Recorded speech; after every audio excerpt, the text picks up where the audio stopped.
Hello students, welcome to my YouTube channel Chandra mathematics classes. Students, इस video में मैं मेरे द्वारा ही बताए गए 25 मोस्ट इम्पॉर्टेंट क्वेश्चंस में एक क्वेश्चन को आपको सॉल्यूशन के साथ बताने जा रहा हूं, जो कि ग्रुप पर बेस्ड है। क्वेश्चन है, let G be the set of all 2x2 order matrices whose entries are a b 0 c such that a into c is not equal to 0, a b c belongs to Z3, so that G is a group with respect to multiplication. Find the order of A, where A is a matrix whose entries are 1 1 0 1, so that 3 divides order of G. तो सबसे पहले हम show करेंगे कि G एक group है with respect to multiplication. तो इसे हम कैसे शो करेंगे? ग्रुप शो करने के लिए हमें क्या करना होगा? हमें दिखाना होगा कि यह सेट मल्टीप्लिकेशन के रेस्पेक्ट में क्लोज्ड है। उसके बाद यह सेट मल्टीप्लिकेशन के रेस्पेक्ट में एसोसिएटिव है। उसके बाद हमें दिखाना होगा कि इस सेट में हमें एक मल्टीप्लिकेटिव आइडेंटिटी मौजूद है। उसके बाद यह दिखाना होगा कि इस सेट में प्रत्येक एलिमेंट का मल्टीप्लिकेटिव इन्वर्स मौजूद है। तब हम कहेंगे कि यह सेट जो है मल्टीप्लिकेशन के रेस्पेक्ट में एक ग्रुप फॉर्म करता है। ठीक है, तो चलिए स्टूडेंट्स, हम वन बाय वन इसे सॉल्व करते हैं।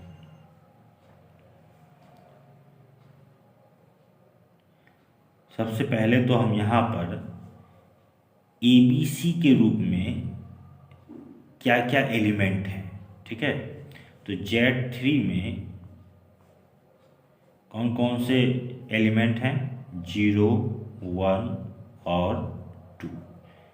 ठीक है, यानी कि A B और C की जगह यही नंबर्स आ सकते हैं। ठीक है, लेकिन अगर हम यहाँ कंडीशन को देखें, यहाँ क्या कह रहा है? A into c is not equal to 0, यानी कि हमें यहाँ पर ना ही A की जगह 0 रखना होगा और ना ही C की जगह 0 रखना होगा। इन दोनों में से कहीं पर भी 0 रखेंगे तो इन दोनों का प्रोडक्ट क्या हो जाएगा?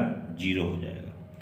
और बाकी हमें क्या कहा गया है कि ये ABC क्या है? Z3 के एलिमेंट है।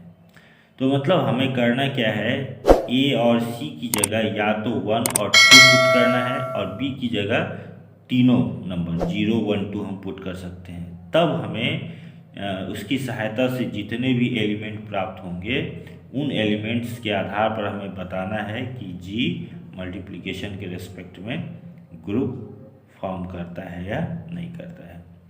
तो यहाँ Z3 इज इक्वल टू 0 1 2, तो इसकी सहायता से हमें इस सेट में कुल मिलाकर 12 एलिमेंट मिलते हैं। पहला 1 1 0 1, फिर दूसरा 2 2 0 2, फिर तीसरा 1 2 0 2, उसके बाद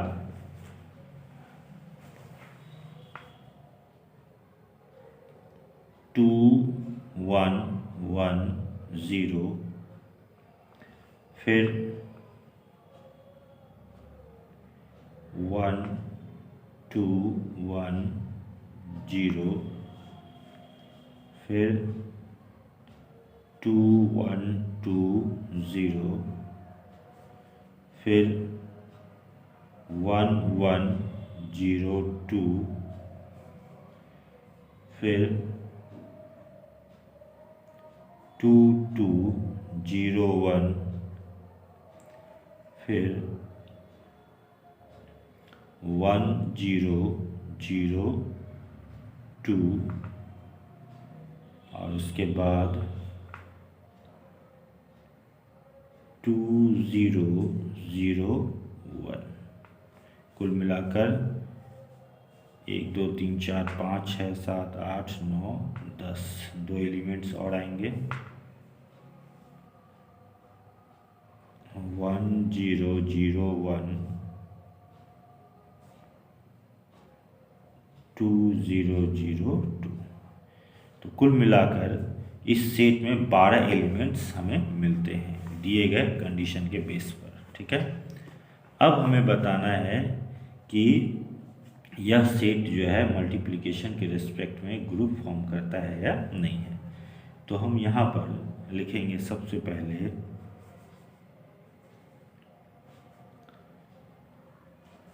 since for all a comma b, यहाँ पर ए बी 2x2 ऑर्डर का मैट्रिक्स है। ठीक है, जो कि जी के ही एलिमेंट्स हैं। For all a comma b belongs to G, a b is also an element of G, मतलब इसका प्रोडक्ट भी जी का एलिमेंट होता है। अगर हम कोई भी दो एलिमेंट लें और उससे मल्टीप्लाई करें तो हमें जो प्राप्त होता है मैट्रिक्स, वह भी जी का ही एक एलिमेंट होता है। इसलिए हम क्या कहेंगे, देयरफॉर जी इज क्लोज्ड, ठीक है, with respect to multiplication.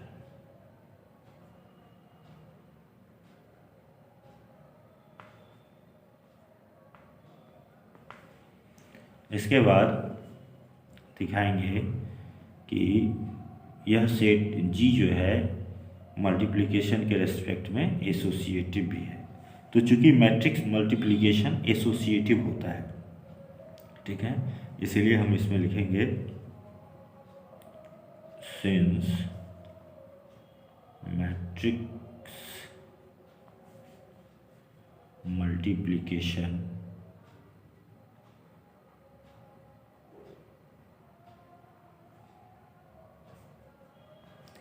is associative, therefore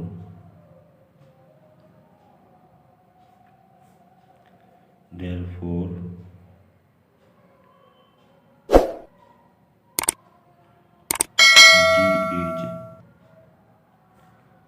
is associative with respect to multiplication।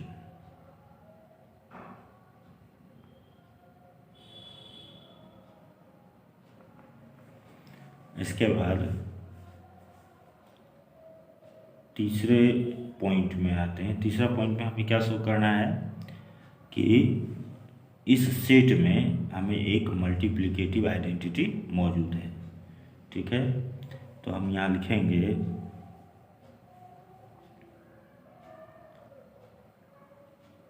Since for all a belongs to G there exists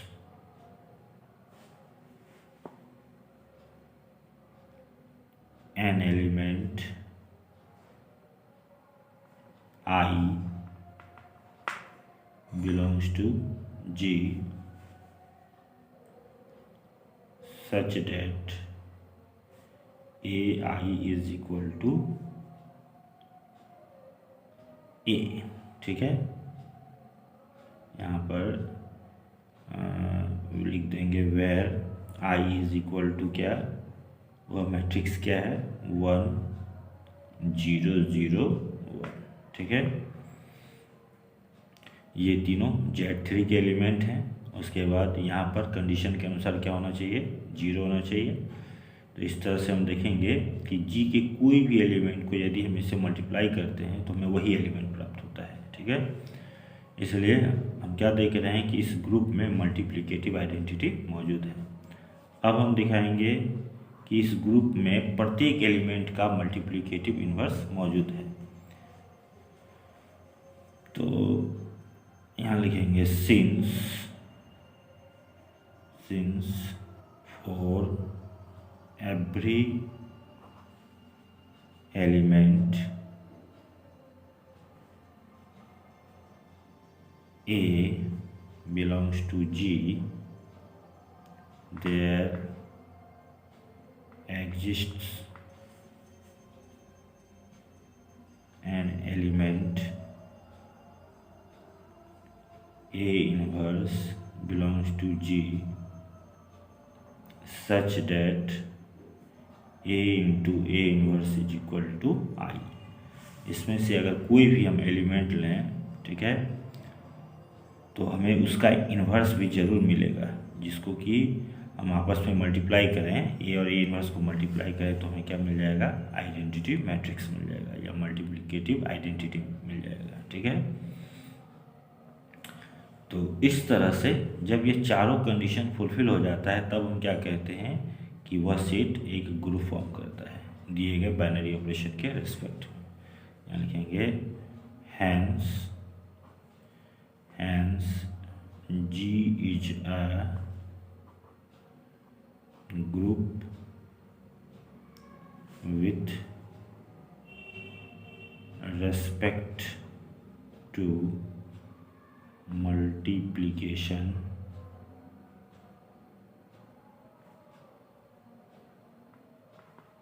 okay. इसके बाद अब दूसरे नंबर में आते हैं। दूसरा नंबर है find the order of A where A is a matrix whose entries are 1 1 1 0, ठीक है।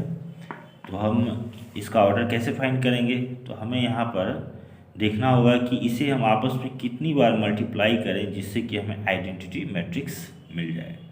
तो अगर हम इसे आपस में 3 बार मल्टीप्लाई करते हैं तो हमें आइडेंटिटी मैट्रिक्स मिल जाता है। हम यहाँ पर शो करेंगे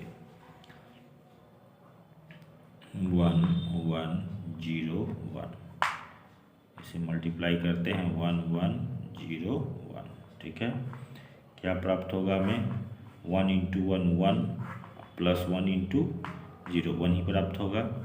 फिर यहाँ 0 इंटू 1 0 प्लस 1 इंटू 0 0 ही प्राप्त होगा। फिर यहाँ 1 इंटू 1 प्लस 1 इंटू 1 यहाँ 2 मिलेगा। फिर यहाँ 0 इंटू 1 प्लस 1 इंटू 1 क्या मिलेगा, 1 ही मिलेगा। फिर हम क्या करते हैं 1 1 0 1, ठीक है। इसको मल्टीप्लाई करते हैं किससे, 1 2 0 1 से, ठीक है। तो इस तरह से यहाँ क्या हो जाता है 1 इंटू 1 प्लस 1 इंटू 0 1 ही होता है। फिर 0 इंटू 1 यहाँ 0 ही होगा, 0 1 को फिर इससे मल्टीप्लाई करेंगे तो अब फिर यहाँ 1 1 2 1 से मल्टीप्लाई करेंगे तो क्या हो जाएगा 1 इंटू 2 2 और फिर प्लस 1 3। तो अब यहाँ 3 को हम 3 से डिवाइड करेंगे तो रिमाइंडर में क्या आ जाएगा 0, ठीक है। क्योंकि यहाँ पर जो भी एलिमेंट हैं ए बी सी के रूप में वे किसके एलिमेंट हैं, Z3 के एलिमेंट हैं, इसलिए यहाँ पर 3 तो हो नहीं सकता है। अगर 3 आ रहा है तो उसे हम 3 से डिवाइड करेंगे, रिमाइंडर में जो आएगा वह लिखेंगे। और इसके बाद फिर 0 1 को 2 1 से मल्टीप्लाई करते हैं तो यहाँ क्या हो जाएगा 1 ही होगा। तो इस तरह से हम देखते हैं कि जब इस एलिमेंट को हम आपस में 3 बार मल्टीप्लाई करते हैं तब हमें आइडेंटिटी मैट्रिक्स आ जाता है। इसलिए हम क्या कहेंगे कि इसका ऑर्डर क्या है 3 है। यहाँ लिखेंगे therefore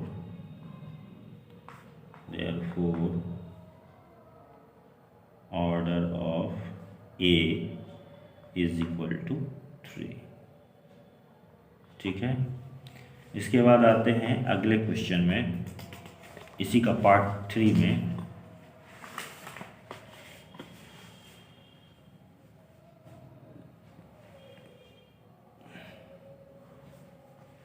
पार्ट 3 में क्या पूछा है, so that 3 divides order of group. तो यह तो क्लियर है, ग्रुप का ऑर्डर क्या है 12 है।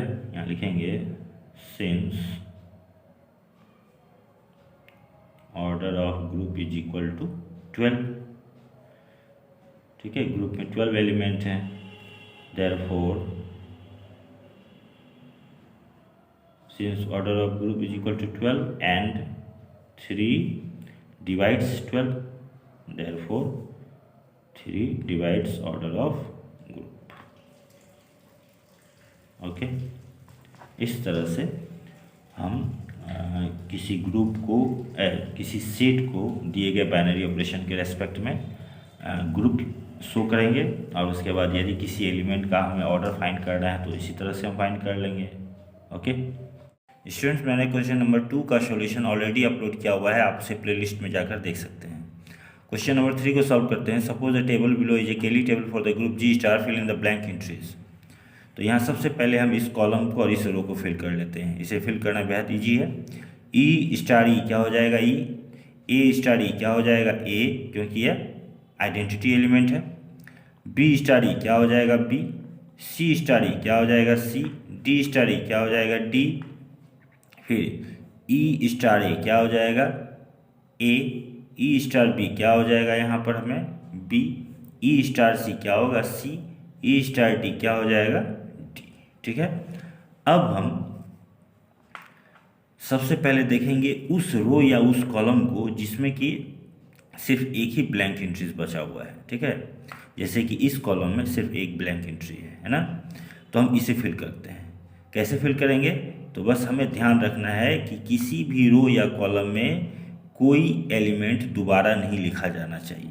तो जब इस कॉलम में हम देख रहे हैं a b c d already आ चुका है, तो क्या नहीं आया है, तो एलिमेंट के रूप में हमें क्या क्या है ए बी सी डी और ई। ए बी सी डी आ चुका है, क्या नहीं आया ई नहीं आया, तो यहाँ पर क्या आ जाएगा ठीक है। इसके बाद हम देखते हैं कि कौन सा रो या कॉलम में सिर्फ एक ब्लैंक एंट्री है। तो यहाँ पर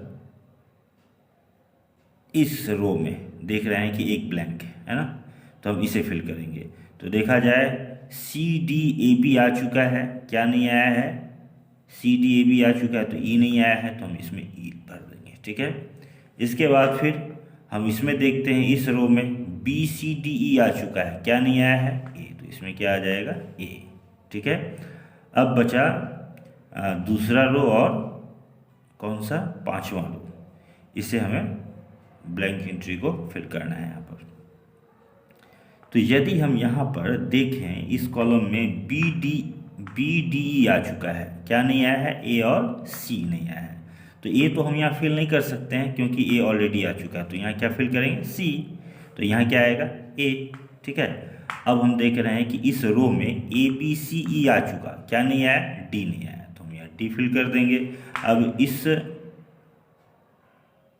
इस रो में भी हम देखते हैं, इस रो में सबसे पहले तो हम इस कॉलम में आते हैं। ठीक है, क्योंकि इस कॉलम में सिर्फ एक ब्लैंक एंट्री है, तो यहाँ पर डी ई ए बी आ चुका है, क्या नहीं आया है डी ई ए बी आ चुका है, सी नहीं आया, तो यहाँ सी भर देते हैं। ठीक है, अब इजीली हम इसे फिल कर सकते हैं।